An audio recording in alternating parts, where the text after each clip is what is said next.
အားလုံးပဲမင်္ဂလာပါကျွန်တော်နာမည်ဒေါက်တာထဝင်းဖြစ်ပါတယ်ကျွန်တော်ဒီနေ့ပြောပြပေးမယ့်ကျန်းမာရေးအကြောင်းအရာလေးကတော့လူတွေတော်တော်များများဒီဘက်ခေတ်မှာအလှပဆိုင်ရာပြုပြင်ပြောင်းလဲလာကြတာတွေ့ရပါတယ်အထူးသဖြင့်မျက်နှာကိုပြုပြင်ပြောင်းလဲလာကြပါတယ်အမျိုးသမီးတည်တဲ့မဲ့မဟုတ်ဘူးအမျိုးသမီးရောအမျိုးသားရောမျက်နှာကိုအလှပပြုပြင်လာကြတာဒီဘက်ခေတ်မှာတော်တော်လေးရေပန်းစားလာပါတယ်အဲ့တော့အလှပပြုပြင်တာနဲ့ပတ်သက်လို့ကျွန်တော် filler ဆိုတဲ့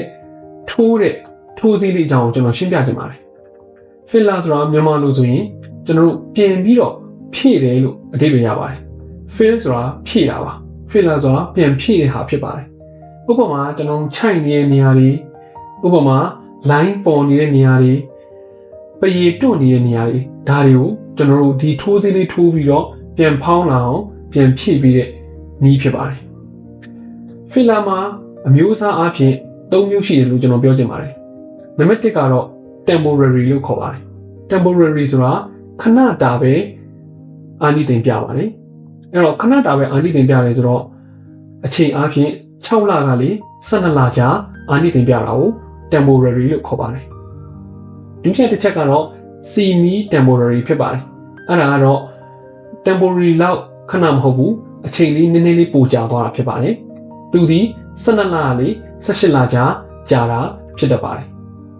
တတိယတစ်ချက်ကတော့ permanent ဖြစ်ပါတယ် permanent ကကျတော့ရေရှည်ခံတဲ့အမျိုးအစားဖြစ်ပါတယ်သူဒီ9နှစ်အထက်ကြာတယ်လို့ကျွန်တော်လွယ်လွယ်ကူပြောလို့ရပါတယ်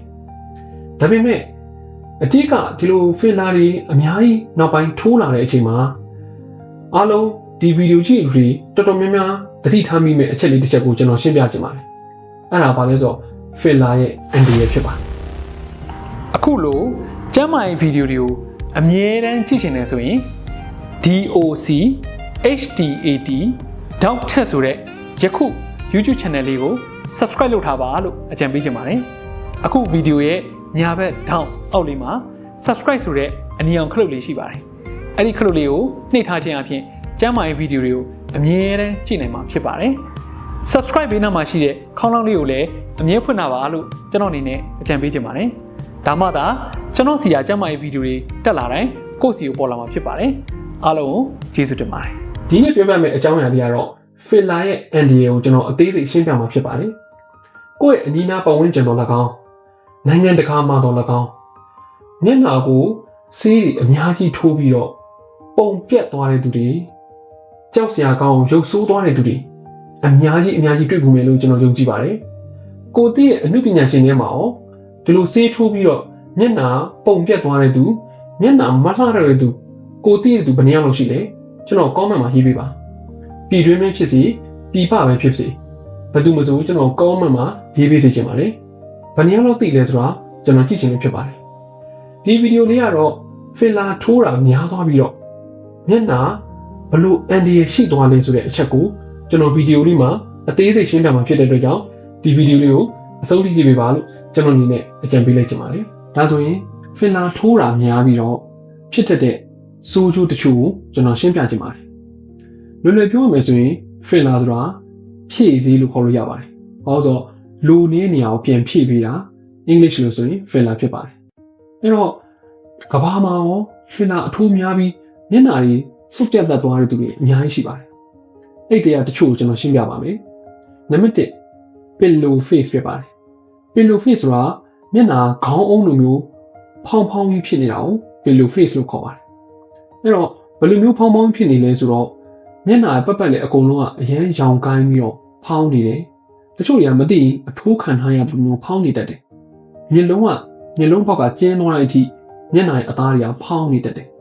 ရုပ်တော်ပြတ်သွားတာဖြစ်ပါတယ်ဒါသည် pillow face ဖြစ်ပါတယ်နံပါတ်2 sagging skin ဆိုတာဘာလဲဆိုတော့အရေခွံတွေတွဲကြတာဖြစ်ပါတယ်ဒီကောင်အထိုးများပြီးတော့အရေခွံတွေအောက်ကိုတွဲကြလာတာဖြစ်တတ်ပါတယ်ဘာကြောင့်လို့ဖြစ်ရလဲဆိုတော့ကျွန်တော်တို့အရေပြားသည် elasticity ရှိပါတယ် elasticity ဆိုတာကျုံနိုင်ဆန့်နိုင်တဲ့အားရှိပါတယ်ဒီကောင်ကျွန်တော်တို့ထိုးတာများပြီးတော့ကျုံနိုင်တဲ့ဆန့်နိုင်တဲ့အားကို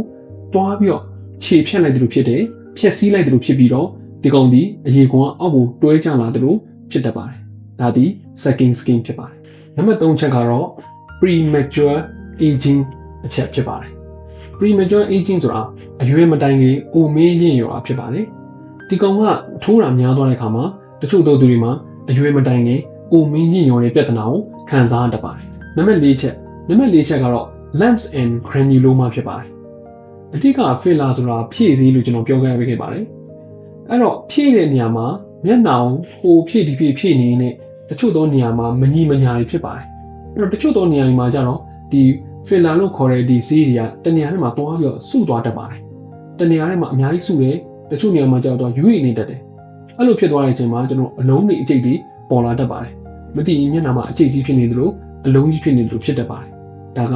lumps and granuloma ဖြစ်ပါတယ်နံပါတ်5ချက်ကတော့ PIH ဆိုတဲ့လက္ခဏာလေးပြတတ်ပါတယ် PIH ဆိုတာ post inflammatory hyperpigmentation ဖြစ်ပါတယ်အဓိပ္ပာယ်ကတော့ကျွန်တော်တို့ဒီဆေးထိုးလိုက်တဲ့နေရာမှာရောင်ရမ်းသွားတယ်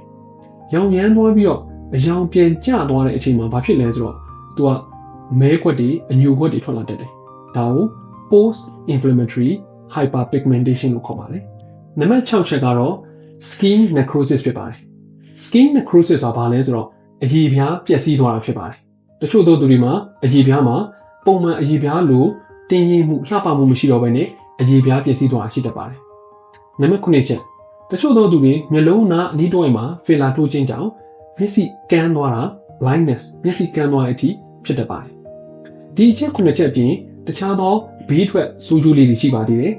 အဲ့တော့တခြားသော complications တွေကတော့နံပါတ်1မျက်နှာတစ်ဖက်နဲ့တစ်ဖက်မညီတာဖြစ်တတ်ပါတယ်သေချာမထိုးရင်တစ်ဖက်နဲ့တစ်ဖက်မျက်နှာမညီတာတွေဖြစ်တတ်တယ်နံပါတ်2 swelling လို့ခေါ်တဲ့ရောင်ရမ်းနေတာတွေဖြစ်တတ်တယ်ဟိုနေရာရောင်ဒီနေရာရောင်တွေဖြစ်တတ်တယ်နံပါတ်3မျက်လုံး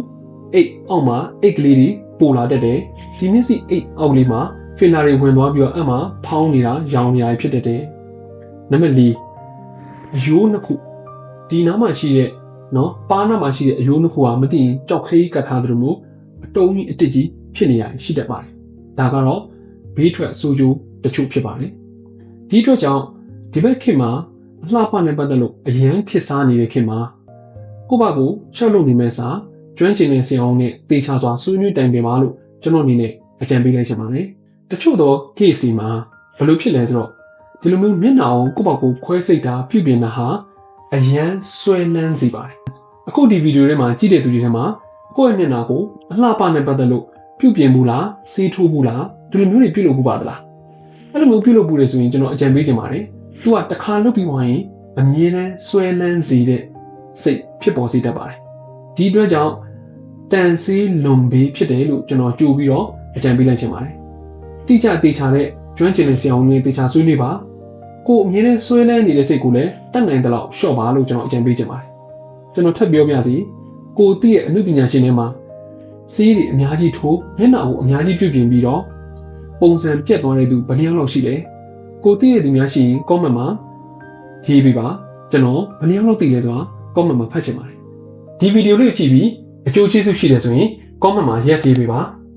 ကိုအကျိုးကျေးဇူးရှိတယ်လို့တခြားသူတွေကိုလည်းပြန်လည်အကျိုးကျေးဇူးရှိစေချင်တယ်ဆိုရင်တခြားသူတွေကိုမျှဝေပေးပါ share ပေးပါလို့ကျွန်တော်ပြောချင်ပါတယ်အားလုံးကျေးဇူးတင်ပါတယ်